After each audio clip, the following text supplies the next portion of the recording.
I'm pleased now to introduce our guest speaker today. James Davis is a professor of strategic management and the chairman of the management department of Utah State University. He has worked with many national and multinational corporations throughout the world on strategic planning and company positioning. He is an accomplished author and popular keynote speaker on topics of trust, stewardship, transformational strategy, and change. During his term at the University of Notre Dame, he directed a business program that ranked in the top 20 of the country and received the NASDAQ Center of Excellence Award. His articles have appeared in many publications, including the Strategic Management Journal, Journal of Applied Psychology, Harvard Business Review, and Entrepreneurship. Please help me welcome James Davis to the Kentucky Affordable Housing Conference. Thank you very much. It's an absolute pleasure to be here this morning. I can tell you, those of you who have seen me speak, I don't like to stand behind a podium. I like to move around a little bit. In fact, recently I gave a TED Talk, and if you've seen TED Talks, they make you stand on a circle. I use the entire circle. And so I'm going to come down in front and talk down there. I can tell you, I love to get out and speak with people, and I've worked with companies all over the world. In fact, last week I was in Warsaw, Poland. The week before that, I was working with Skype in Estonia, Tallinn, Estonia, and talking about a lot of different things, but primarily change and the necessity to change and be competitively successful. It's a changing world, and we really do need to change with it. If we stand still, we drop behind, and our performance lags. I want to introduce you to a creature. That's a sea squirt. A sea squirt is a very strange organism. A sea squirt, when it's born, is born as a little fish. It's got eyes, it's got fins, and it swims around. If it sees something good to eat, it can swim towards it and it'll eat it. If danger comes, it can swim away from it. But at some point in its adolescence, a sea squirt finds a rock and says, I like that rock. And it glues itself to the rock. The first thing it does is it absorbs its eyes, and its first food, it eats its brain. And it becomes that. Okay? And it's strange because a sea squirt it's a pretty simple organism. Water comes in one of those openings and it squirts out the other.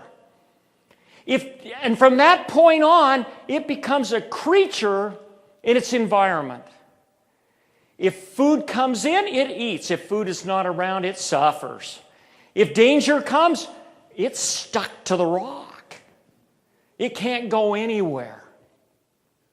Now, as I studied sea squirts, and I've been around for the past many, many years, talking to every industry you can possibly imagine, to governments, central banks in Panama, Nicaragua, and Guatemala, I've found that too many organizations become sea squirts.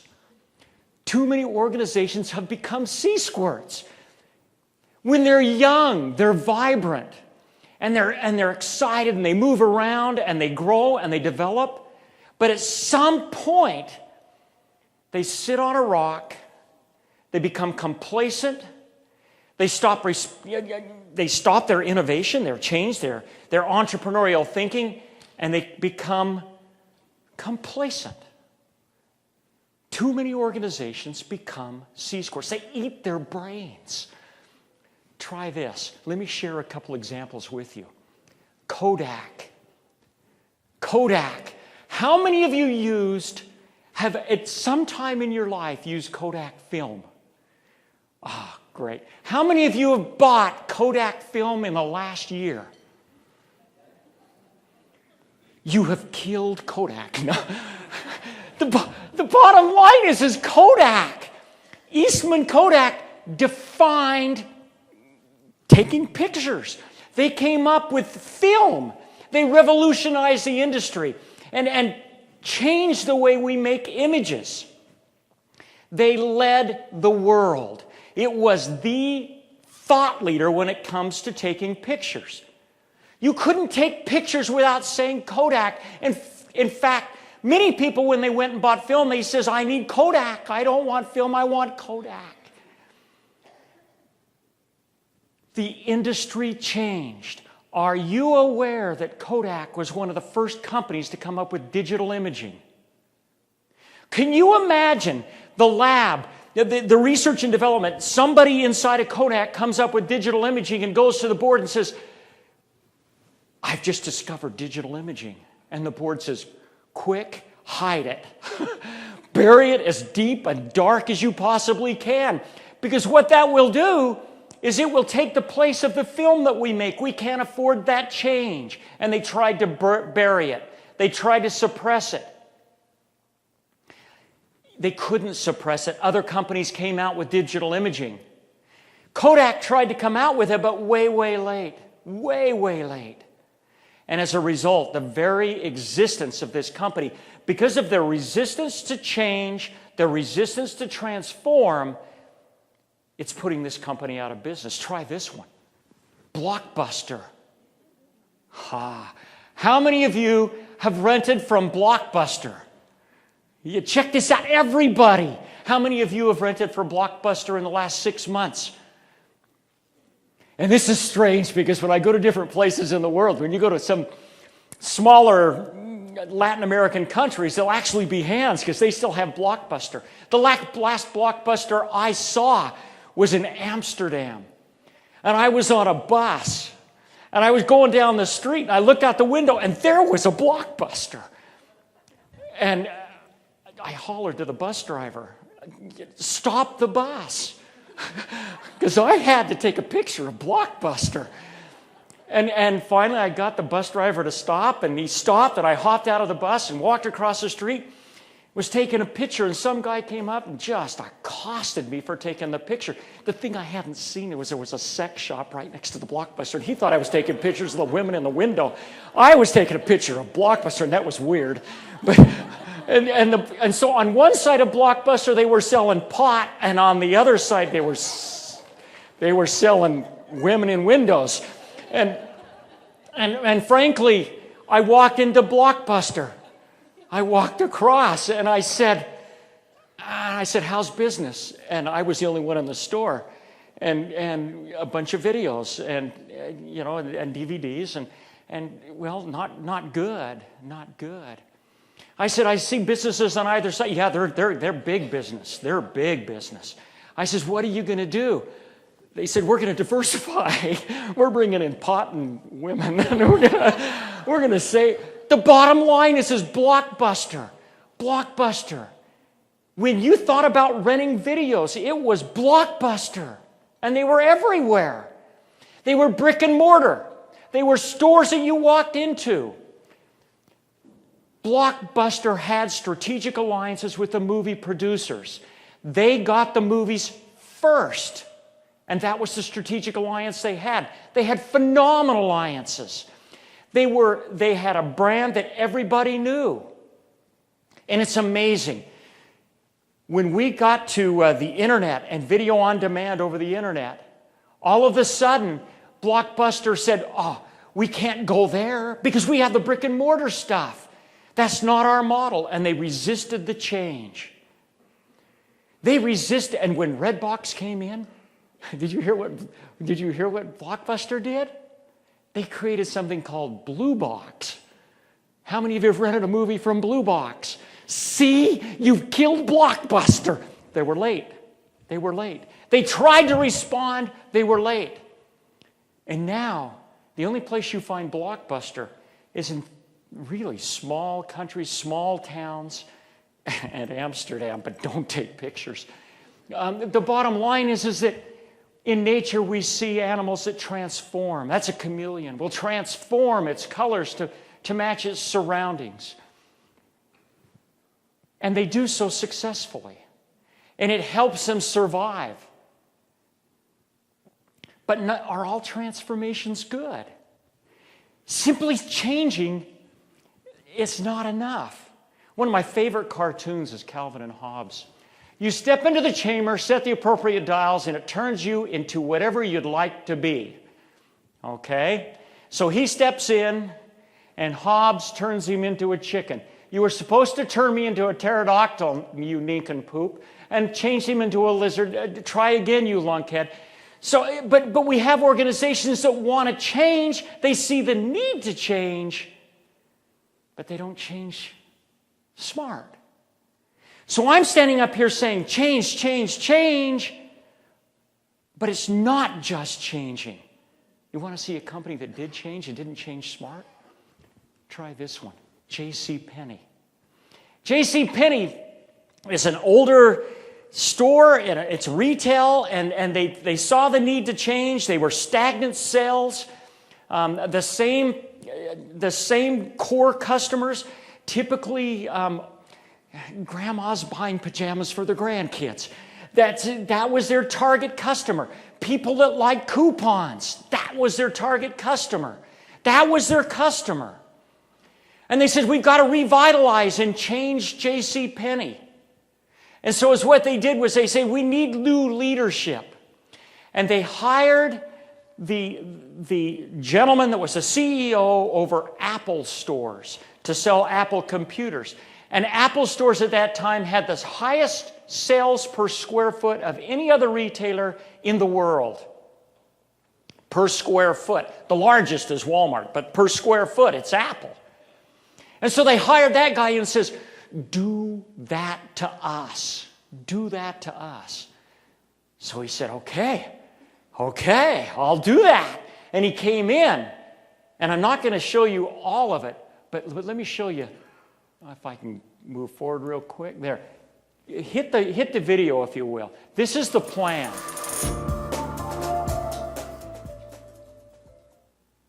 Major renovation.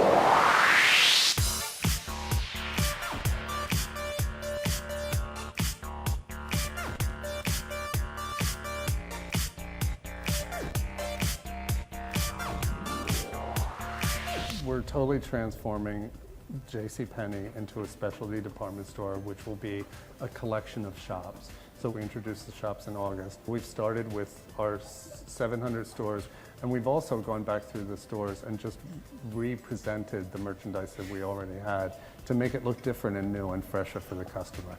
The driving factor was the fact that we could not keep these old legacy stores around, and even if we changed the merchandise, if it was presented the same way, the customer would just perceive it as the same old JCPenney. They wouldn't have even thought of it as anything new, and we really want to make that transformation from JCPenney to JCP. If you had to explain to a casual JCPenney shopper, somebody who hasn't come into a store in a long time, how the stores are different and will be different as the transformation continues, what would you say are the key 3 items?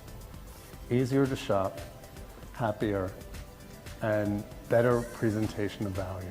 Because by eliminating a lot of the fixturing and by opening up the aisles, the customer can really see the merchandise now.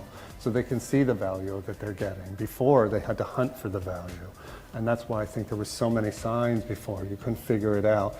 Now I think it's very clear to the customer where the value is and where the fashion is. So now we've populated the aisle with mannequins. I think we've added like 30 mannequins, 40 mannequins to this store because people shop off a mannequin. Like I said before, people don't know what to put together, and we want to educate them on how to shop. So you told me before that you haven't reduced the selection of items in your stores, but there are fewer individual items on the racks. How did you manage to do that? We just by flow of merchandise. Before, the shipments were a lot bigger that the stores received. Now we've just paginated them better. It's really important to make a customer feel comfortable walking through and shopping. and not bumping into things. Uncluttered, right?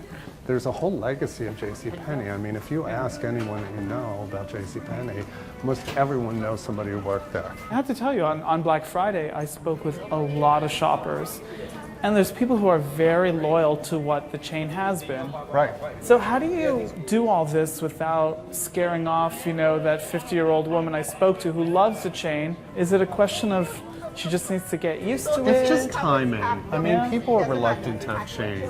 Yeah. They just are. You get used to shopping a certain way and seeing things presented a certain way. What is your research showing? I mean, are younger shoppers coming in and being impressed by this? Well, you can see by the way our new shops have performed. It's they sort of doubled the square footage selling. So I think that is attracting a new customer. Tell me a little bit about mobile in your store. So we're going to eliminate all the checkout stations, and we're going to utilize those people out on the floor more, and everyone will be, or a lot of the employees will have a handheld device that they can check you out immediately while you're shopping. So it's a lot more convenient for the customer, and it also makes the sales associate be able to interact with people more than just standing behind a register. So you were at Apple for quite a few years. Right. What would be the 2 or 3 main things that you like from what you've done at Apple stores that you're bringing along with you to JCPenney? I mean, they're very different chains, but... No, I think there's a precision about merchandising, and there's a precision about fixture placement and layout. If you've noticed, there's no 45-degree angles in the store. Everything's at a 90-degree angle. And there's an organization. The Apple stores were really organized the way the customer liked to shop, and that's sort of what we're doing here as well. And also, I think it was a great place to go and experience the product. The Apple stores, it was great. The Genius Bar is one of the best inventions ever. And we're going to offer the customer the same kind of interface with our product going forward with the new shops. And as we renovate, it will even get more robust. Okay, so now, that was the change, radical change. They said the customer's changing, we want a different audience, and we've got to change to capture that different audience. We're going to have people with handheld devices. We're not going to have cash registers anymore. And by the way, did you hear what he said about the current customer? They're just going to have to get used to it. They're just going to have to get used to it. This was the amazing thing. So now we had a change in leadership, a transformational idea. Did it work? No. Oh, and I'm not going to show you this whole thing, but just a few minutes of this. Watch this analyst. Go ahead and hit this if you would. And this analyst talks. Shares tumbling on Wednesday after the company reported much worse than expected results after the close last night. Joined now by Howard Davidowitz of Davidowitz and Associates, a longtime observer and investor in the retail scene. And Howard, total sales were down 20%. Same-store sales were down 19%. The gross margin tumbled. Foot traffic tumbled at JCPenney. What went wrong at JCPenney? It's exactly what I predicted in our last interview. In other words, JCPenney didn't need a revolution, it needed an evolution. You can't take an old-line company that's been operating a certain way a very long time, promoting coupons, that's the customer's expectation, throw everything out the window and say, now we've reinvented the company. By the way, you have to tell the customer, they love those coupons, they love those promotions, they've disarmed before all their competitors, they've acted like a bunch of complete idiots, they took a perfectly profitable monster cash flow company and put it directly into the toilet with some giant experiment. I'm all for experiments. Do it on a test basis. Maybe 1 or 2 stores. So I want to know what the guy really thinks. They're a bunch of idiots. They missed it. They destroyed the customer. It went on and on. So folks, is what I'm saying is we can't be sea squirts. We got to change. We got to transform. We don't want to do it like this. We want to succeed, and I can give you dozens of other examples of companies that tried to change and didn't do it smart. Even preparing this presentation, I thought, should I do Radio Shack? They won the Super Bowl commercial competition. The 1980s want their store back, remember? And what happened? The next week they had to close 200 stores. Somehow the market didn't follow. And what we do with housing, we got to be smart. We got to be real smart. We need to transform and approach innovatively and strategically to address the issues that we have to address. But man, we got to do it smart. We have too much change not to change. In fact, Vanderwerf in 2014 did a study for Forbes, and he said, look, if any of these factors change, we've got to do something. If multiple factors change, we've got complex change ahead of us. And he said, look, we've got a major slowdown in Western economies. There's significant technological shifts. There's major energy cost change. And there's huge changes in regulatory compliance in every industry, particularly finance. And he says, we've got all of this. He says organizations must transform. But when you've got multiple of these factors changing, it makes the transformation even more complex. In short, we've got to go about it smart. We need to transform, but we've got to go about that transformation very, very smartly. Now, Charles Darwin dealt with adaptation to our environment. He said, it's not the strongest species that survive, nor the most intelligent, but the ones most responsive to change. That's amazing. It's not the smartest. It's not the most intelligent. It's the ones that change the smartest. It's the ones that have the ability to change, to think forward, to assess the environment correctly. Another author once wrote, searching for magic bullets is distracting waste of resources. Adapting is a game of singles, not home runs. This is huge, guys. Are we looking for a grand slam, or are we looking for RBIs? Just singles. And I've got to tell you, if I'm making a baseball team, I want a team of RBIs. I want a team that can hit RBIs. Because if I got a team all out there looking for grand slams, I'm not going to have a very successful team. Now consider that when you're thinking about the transformation of your business unit, of your organization. Am I looking for a grand slam change, or is an RBI good enough? But I've got to tell you, you better have at least an RBI, because the environment is changing. So we've got to change, but not necessarily a grand slam. Problem with JCPenney's, problem with Radio Shack, and many, many other organizations. They wanted a grand slam, when an RBI, a series of RBIs would have done it for them. A series of singles, just base hits, get on base, would be enough, All right? Steve Phillips, the CIO for Avnet, said, all transformations would be enterprise-wide in a perfect world, which would allow us to harness economies of scale. In reality, the scale of transformation needs to be determined by the requirements and the readiness of our customers and the businesses.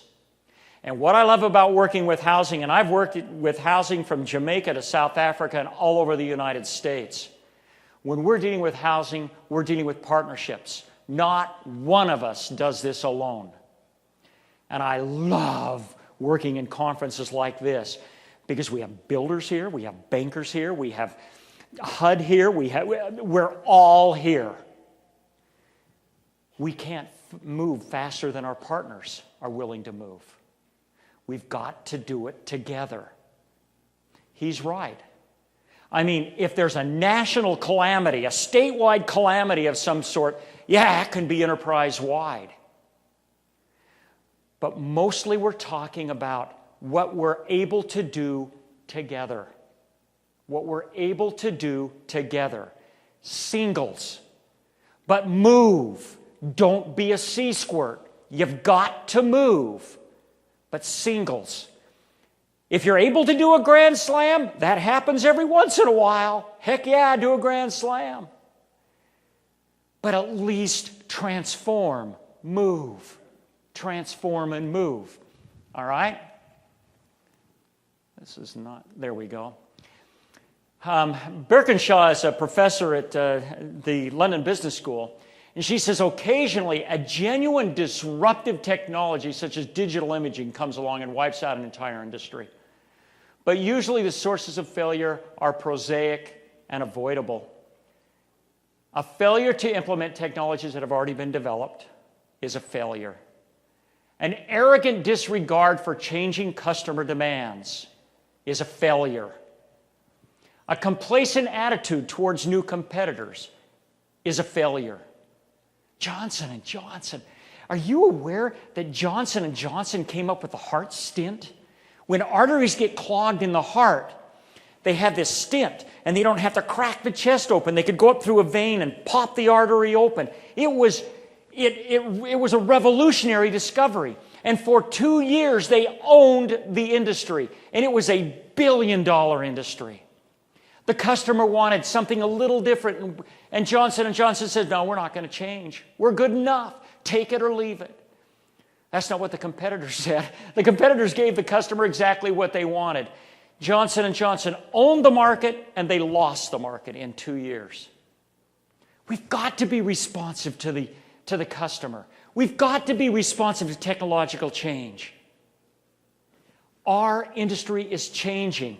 The housing industry is changing. I'll tell you, just for fun as I prepared this, I looked up housing in Kentucky, and I wanted to see what houses looked like in the 1950s, the 1960s, the 1970s, and see how we'd transformed.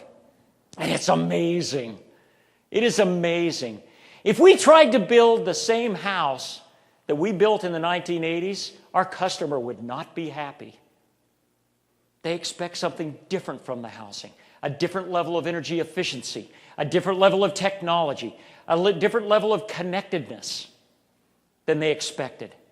Our customer is changing. Coming from a university, my customer is changing. Oh, baby, is my customer changing. My industries, we're facing a flippin' revolution in higher ed. We cannot continue the business model we've had. It is unsustainable. We all know it. And yet I work in a number of universities. I still teach at Notre Dame, and I work at Purdue, and I work at Católica in Santiago, and I work at Utah State, and I talk to professors and say, we've got to change. And you know what they say? Why? We don't want to change. We're the professors. We know. No, you don't know. I'm seeing a train coming down the tracks, and it's going to run right over us. I got to tell you, when it comes to affordable housing, it's not much different, folks. Our society is changing, and they need you. They need you.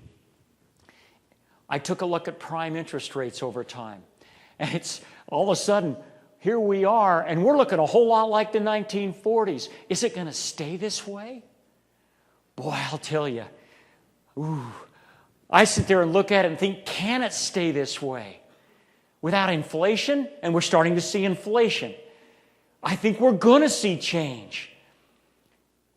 And knowing that's going to happen, how should we change? How should we adjust? Why don't organizations transform? Because they have patterns. Patterns are our prisons. Patterns are our prisons. The way we do things, we become accustomed to it. And my background, I'm a licensed psychologist as well, okay? I spare time. I'm a licensed psychologist. And the bottom line is that people don't change because that creates stress, depression, anxiety, and gives me work as a psychologist. And so people don't want to change. When people come to me and they've got stress and depression and anxiety, I like to build routines. And it takes all the stress and anxiety away. People like routines. And now I'm saying change, and the stress and anxiety go up. People resist change, patterns. We're using old metrics, old measures. And I've got to tell you, the first thing we need to do is review our measures. How do we define success? How do we define success? Disenfranchised front lines, and by that, your people are they've given up. The employees in organizations they're just going through the motions. They've given up. They've given up. A lack of diversity. Differentiation in the market really matters. That gives us a competitive advantage. And when I look at you, this is differentiation right here. And if we try to be like everybody else, we don't stand out in the market, and that's when we lose our competitive advantage, and that's when government begins to say, why do we even need you? Intolerance for failure. And I've got to tell you, when you transform, there's a lot of experimenting that goes on, and you learn as you go. You'll learn as you go. All right? Now, how do you do it? How do you do it? And I'm going to tell you, I did a fun little study, and I'm going to close up here. I did a fun little study. I was the chairman of an international strategy professor group, and we had 3,000 professors that taught corporate strategy from around the world gather. And I was in charge of this group. I was the chairman of this group. And I'd ask them, as we teach corporate strategy, what are the most important things for the success of an organization? And they'd tell me what they thought. And it was weird because I work with industry too, and I'd ask industry, and that's not what I heard from them. That's not what I heard from corporations. And it really bothered me. And so I do what professors do. I did a study.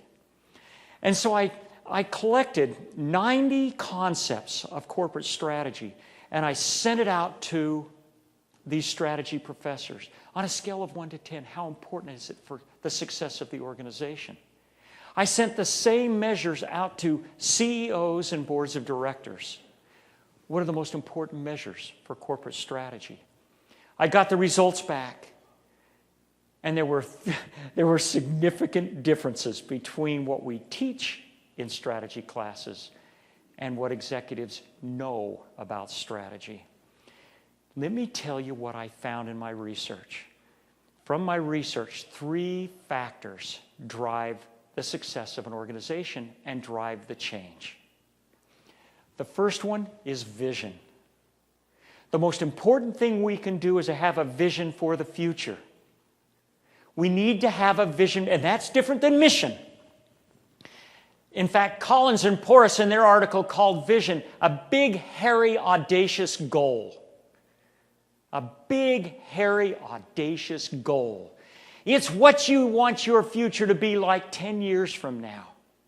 You've got to have vision. What is your vision 10 years from now? That's vision. And it's got to excite. It's got to give people a sense of purpose. It's got to light the fire under the people in your organization. That vision is critical to transformation. A visionless organization goes nowhere. You got to have vision. And that's what the corporate executives told me. Vision is critical to the success of the organization. It's critical to your transformation, all right? Number 2, they said, and this is the single most important factor, you can have the greatest ideas in the world, but if you can't execute, if you can't implement, you fail. Execution of your ideas is absolutely critical. I started entrepreneurship at the University of Notre Dame, and I'll tell you, I had some of the most phenomenal ideas you can possibly imagine come across my desk with entrepreneurs and leaders that could not implement what they were suggesting. And I had some kind of half-baked ideas come across my desk that had leaders that could implement, and they implemented. And we sold companies for $550 million. We sold one company to Intel for $90 million. And these were it was their ability to execute. You've got to be able to execute. You've got to be able to implement the changes that you want to implement. And I wish we had more time, because there's ways of doing this that are critical here. You've got to be able to lead change. The third thing is leadership. It comes down to leadership. If you have leadership resistant to change, baby, you're not going to change. If you have entrenched leadership that is visionless and just calcified, you go nowhere. And there's a fourth one that I'll add to this list. And let me do it right here. Vision, execution, leaderless, and take a broad view of customer demand. Think of the customer of the future. Think of the customer of the future. You know who the customer is now. What will the customer 5 years from now be? Think of the customer. You know how to serve the customer right now, but that customer 5 years from now is going to be different. Always, always, always think forward. Okay? In the end, your ability to think strategically, to transform, is going to make all the difference in your success and your ability to serve the people of Kentucky. In the end, don't get stuck in a pit. Don't get stuck in a rut. You've got to think forward. You've got to think forward. Don't be a C-squirt. Think singles. And if you can hit a grand slam, by all means slam the grand slam, but pound singles. And pound the singles. Okay? Don't think like the left side of the brain in cubicles. Create, innovate, transform. Now, use the right motivation. Think forward. Think forward. Okay? Transform and be leaders in this industry. I can tell you that the people of this state need you. The people of this nation need you. I love working with the housing organizations across the country and across the world. You change lives. You change lives. We need you. We need the alliances you put together. We need your vision. We need your transformation. Move forward. Move forward. If there's any way I can connect with you and help you in this transformation, feel free to get in touch with me. I believe in what you're doing. I want you to succeed. Hit those singles, transform, and lead the world. It's been a pleasure working with you this morning, and I look forward to working with you a little bit more. Take care. Thank you.